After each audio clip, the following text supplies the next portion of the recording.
Olá, hoje vamos falar sobre o controle de carrapatos em bovinos. E por que que esse assunto ele é tão interessante, tanto para os pecuaristas quanto para nós, zootecnistas? Porque ele afeta o bem-estar do animal. Ele reduz a produção de leite, de carne, além de transmitir doença.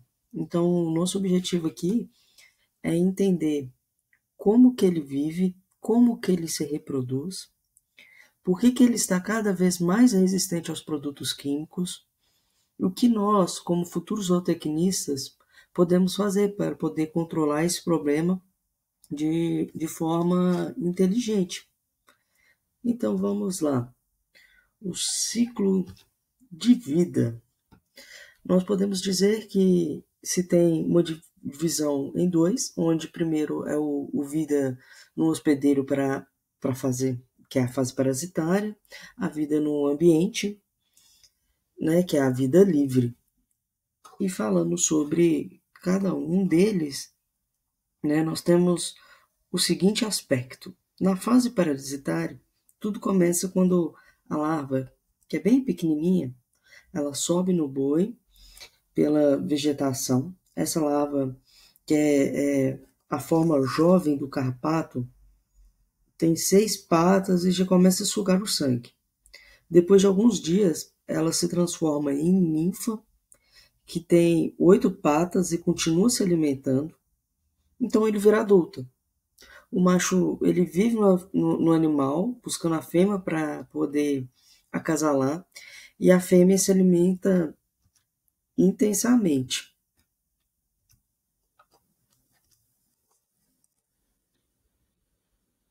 Essa fêmea ela cresce bastante e quando ela está totalmente cheia de sangue, ela se desprende do boi. Essa fase dura em torno de 21 dias e o tempo pode variar de acordo com o clima. No caso, em dias mais quentes e úmidos, esse desenvolvimento ele é mais acelerado e em clima seco ou frio pode ser um pouco mais retardado e o prazo pode ser um pouco maior. Depois disso começa a fase na vida livre. No caso, a fêmea ela cai no chão e procura abrigo entre as folhas de capim e de preferência onde é escuro e úmido. De 2 a 5 dias ela começa a botar os ovos. E ela bota bastante quantidade, que no caso vai de 2.000 a 8.000 ovos, a depender do ambiente e das condições climáticas, que no caso esses ovos, então, eles podem levar de 20 a 90 dias. Quando as larvas nascem, elas sobem novamente para a vegetação e esperam a passagem de um boi para poder se prender. Mas olha, se um boi não passar, elas conseguem viver na pastagem por até 286 dias. Isso mostra o quanto o controle que nós precisamos realizar no ambiente também é muito importante. Outra coisa é a raça do gado, que influencia diretamente nesse ciclo, né, que aí a gente já entra nos fatores ambientais e biológicos, porque o gado europeu, como o holandês, ele é mais sensível ao carrapato. Já o gado zebuíno, como o Nelore, ele é mais resistente. O Nelore ele tem pele mais grossa e se movimenta mais, se lambe mais, tem mais sistema imunológico quanto ao parasita, ó, diferente do holandês. Isso, no caso, dificulta o sucesso do carrapato, né?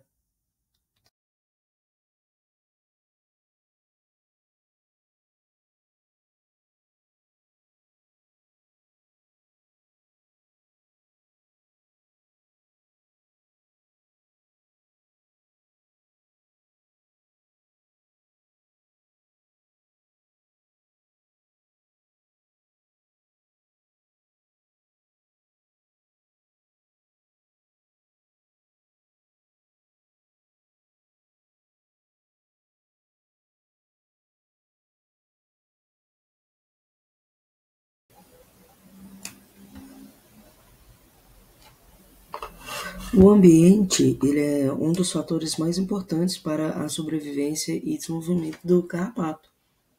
Por isso que o tipo de capim e o manejo da pastagem influenciam demais.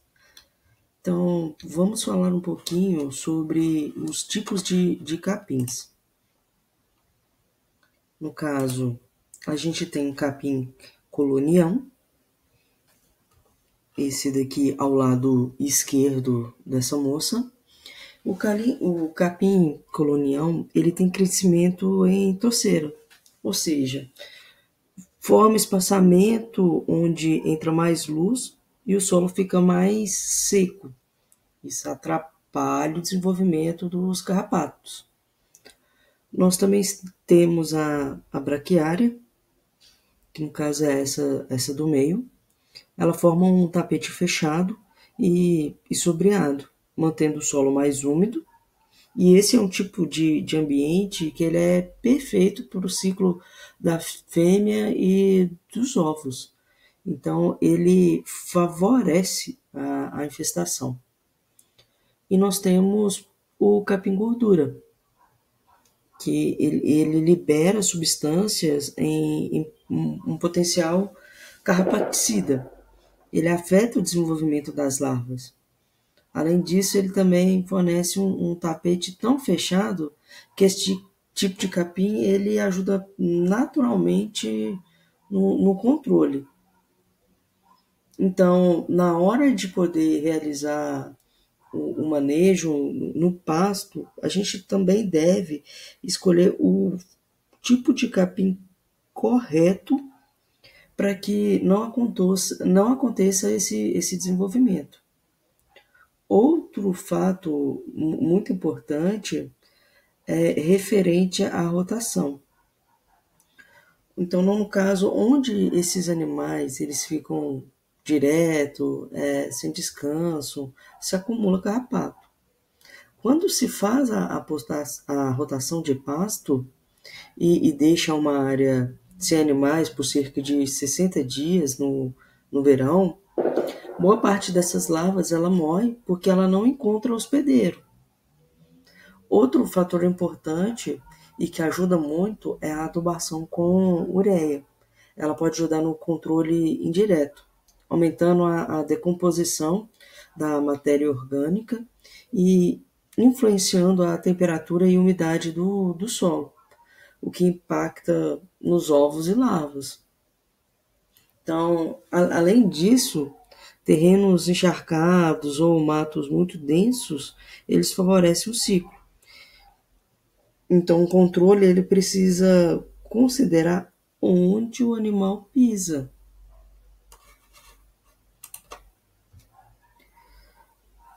Agora, um fator que é muito importante, que nós também devemos levar em consideração, é a febre maculosa e o controle biológico. No caso, nós não podemos esquecer que o carrapato estrela, né, ele é diferente do carrapato do boi. No entanto, a cada estágio de vida parasitária, um hospedeiro diferente, larva, ninfa e adulto, esse carrapato ele transmite a febre maculosa, uma doença grave que pode levar à morte se não for tratada rapidamente. O risco maior está em áreas de mata, em beiras de rios e locais onde há a presença de capins e cavalos, que são seus hospedeiros naturais. E o controle envolve tanto o manejo do ambiente, roçar áreas de mata próximas às instalações humanas, restrição de acesso dos animais silvestres, inspeção frequente em cavalos e cães, e é um controle de saúde pública. Então, o zootecnista ele precisa estar atento a esses detalhes. É válido ressaltar que tanto o bovino quanto esse estrela se tem algumas formas de controle biológico que podem ser facilmente implementadas e que acontecem naturalmente, como as formigas, os cupins, né, que também pegam esses ovos, infectam fungos e bactérias, que também acontece naturalmente. No entanto, não na quantidade devida, que não seja necessário a ação do homem. E como que acontece o controle químico e estratégico? No caso, o controle,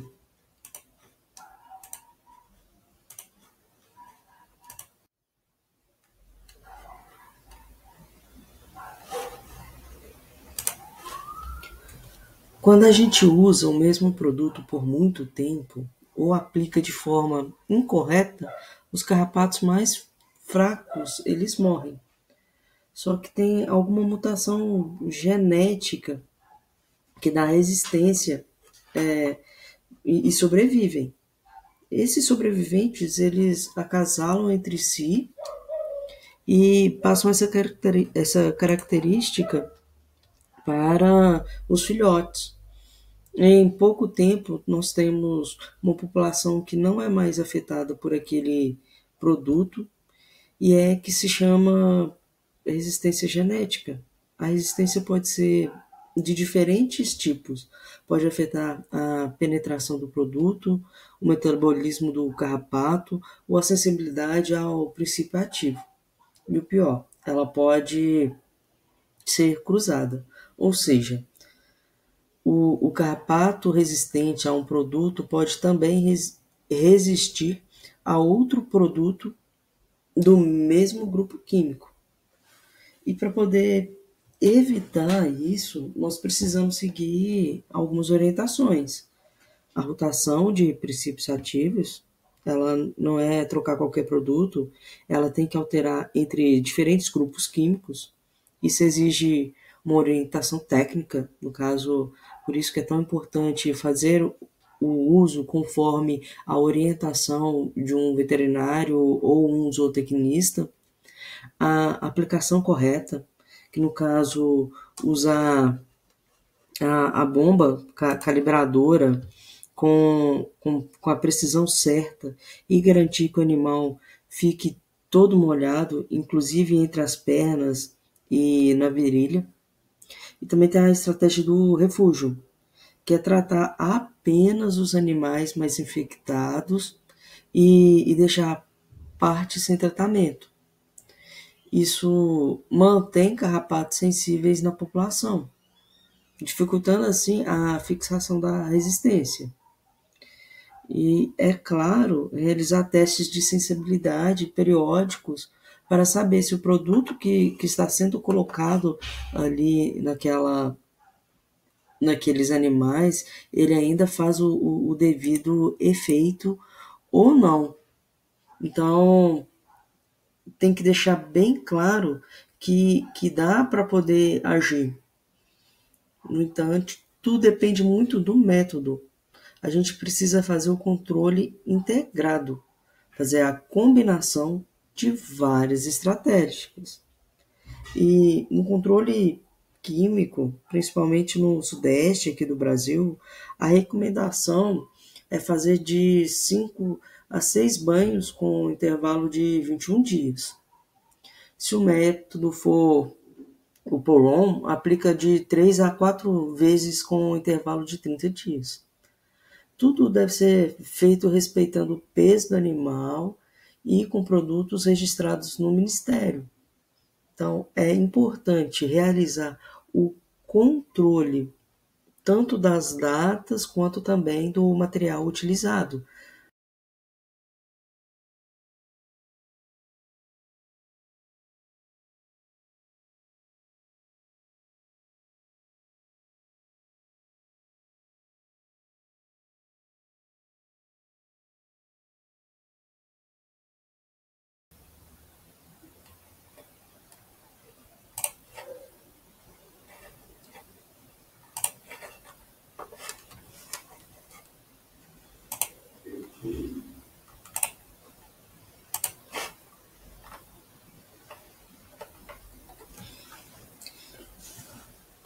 Outra forma de controle é o controle biológico, que é uma alternativa sustentável e inteligente.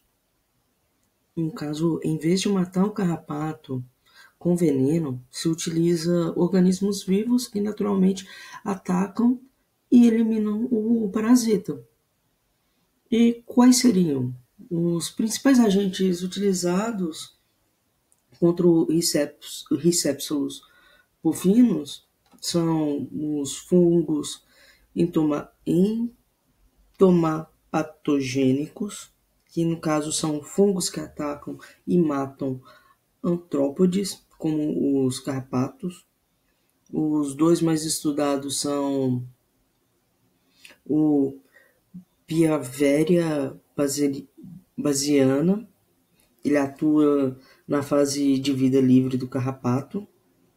As esporas do fungo entram no corpo do carrapato por poros naturais. Depois de penetrar, ele se desenvolve dentro do carrapato, destruindo o seu organismo e o matando em poucos dias. Ele pode ser aplicado em áreas de pastejo com spray ou no solo ou sobre os animais. Ele não é tóxico para o gado nem para o ambiente. Outro é o Metaizoin anisoplicas. Ele tem ação semelhante, ele é mais eficaz em condições de umidade alta, pois os fungos eles precisam de umidade para poder germinar e atuam principalmente no solo e sobre os ovos das larvas. Ele também é seguro para o meio ambiente e não gera resistência. Como usar na prática? Os fungos eles são cultivados em laboratórios e aplicados em formulações comerciais. Eles podem ser usados em conjunto com o controle químico e a aplicação ela deve ser feita preferencialmente no fim da tarde ou em dias nublados, para poder evitar a morte do fungo pela luz solar. Então, pontos importantes sobre o controle biológico, nós temos que essas estratégias elas são seguras para o ambiente e não causam resíduos na carne ou no leite. Ainda estão em fase de adaptação e validação técnica para uso em larga escala no Brasil, mas já são reconhecidas como ferramentas promissoras no manejo integrado. Elas funcionam melhor quando combinadas com outras práticas, como o controle químico racional e o manejo de pastagem. Então, é importante saber qual que é a realidade do produtor, no caso que o zootecnista está realizando o atendimento, para ver se ele se adapta a essa versão ou não, se faz parte da realidade dele, se ele vai se adequar ou não a essa estratégia. E, por fim, nós podemos concluir, que o carrapato ele pode ser pequeno, porém ele tem um impacto gigantesco na pecuária. Atualmente nós temos aí prejuízo de bilhões. O pior é que a gente não controla direto. Se não controlar direto, ele fica mais forte. Não basta passar qualquer produto. Tem que ter um planejamento.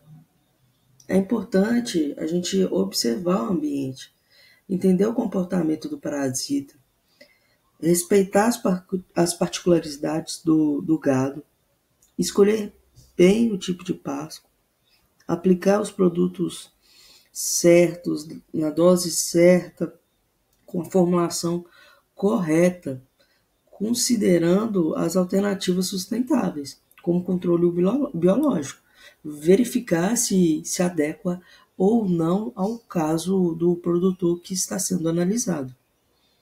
Então, como futuros zootecnistas, o nosso papel ele é cuidar do animal, do produtor e da propriedade, com base em conhecimento técnico.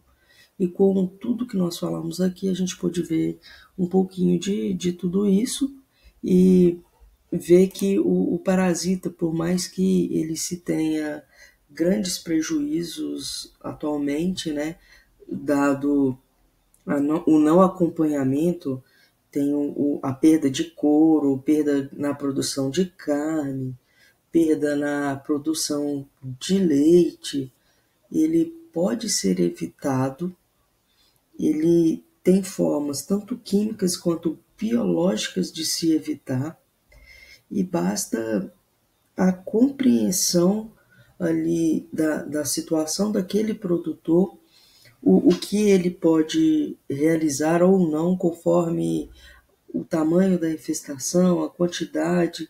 É necessário se ter um planejamento para que tudo aconteça da melhor forma possível. Por isso que é importante se ter até alguns carrapatos no rebanho, não há problema algum.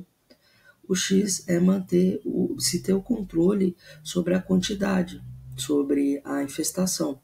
Por que é importante se ter alguns? Até por causa desse controle, né, químico, que de tempos em tempos eles vão criando resistência.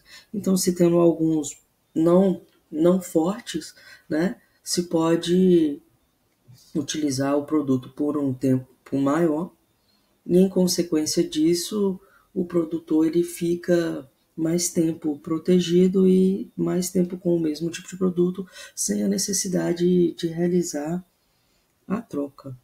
É importante acompanhar aí também as novas tecnologias, até para poder verificar como se pode implementar novos métodos ou novos produtos, no entanto, sempre acompanhado de um especialista, para que medidas não sejam tomadas sem a devida capacidade técnica.